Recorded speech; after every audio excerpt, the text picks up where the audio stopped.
In today's video, I'm going to talk about over-explaining and how you can avoid it in your writing. Stick around.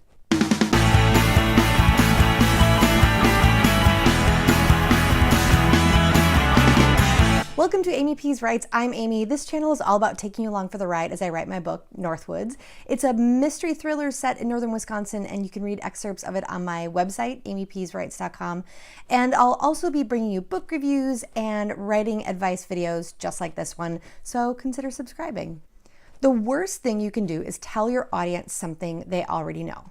That's a quote from Sorkin, and I stole it because it is so damn true. Over-explaining is giving your reader more information than they need to follow and experience your story, and it's a great way to ruin a great story. Here's why it's bad. First, over-explaining means you don't trust the reader to figure out what's going on. Your reader is smart. I mean, give them some credit, for Christ's sakes. They're perfectly capable of understanding subtext and body language and picking up small clues along the way.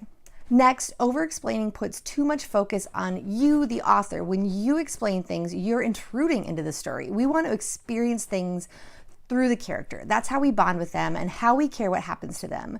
The best books make you forget that there even is an author. It's just you and the story. Next, when you stop to explain something to the reader, you're ruining the forward momentum of the story. You slow down the pace, and I really don't hear many readers complaining about a book being too fast-paced.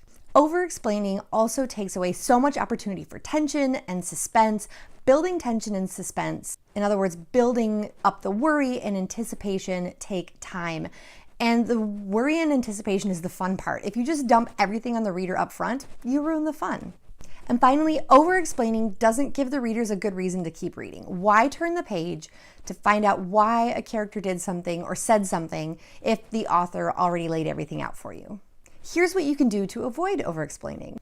Number one, don't describe how the character is feeling or why they're doing what they're doing. Evoke, don't explain. You do this through dialogue, action, body language, nonverbal communication. Showing the characters in action lets us connect with them instead of just read about them. So here's an example. Let's say one character says to another, "I'm sorry, can you ever forgive me?" And the other character doesn't say anything, turns around and walks away. See, we feel this instead of read about it. Explanation is not going to make this scene more emotional or lifelike. In fact, it does the exact opposite. It's the classic show, don't tell thing. So if possible, show. It's definitely more work, but it makes all the difference. Number two, don't explain dialogue. We all know how awful it is when someone tries to explain why a joke is funny. You need to write your dialogue in such a way that it stands on its own, that it doesn't need any explanation to get across what you're trying to say. So here's another example. I'm going to play two people here. "You lied to me," said Kim. "I did it to protect you," said John. "He reached for her hand. I didn't want you to get hurt." Kim pushed his hand away. "I thought I could trust you." This is a really good example of showing us what's going on. Obviously, there's a couple having an argument about trust. Another common problem here involves using adverbs. For example, quote, "I've been having such a hard time since my dog died," she said sadly. We already know that she's sad. Her dog died. You don't have to add that adverb on there, sadly. Number three, don't add information that isn't relevant to that specific scene. If you're writing a chase scene, it's probably not the time to talk about how the character's eyes are blue and she talks with a lisp. Number four, avoid an info dump by revealing the past through the present. Instead of telling us the entire story of how your character was trapped in a closet as a child and why that's led to anxiety as an adult, show her as an adult feeling claustrophobic when she has to get on an elevator. Or reveal a rocky breakup in the past by having your character say to a date, "I like to take things slow. My last relationship didn't end well." So how do you know when you're over or under explaining? First of all, practice and experience makes all the difference. And also reading a lot.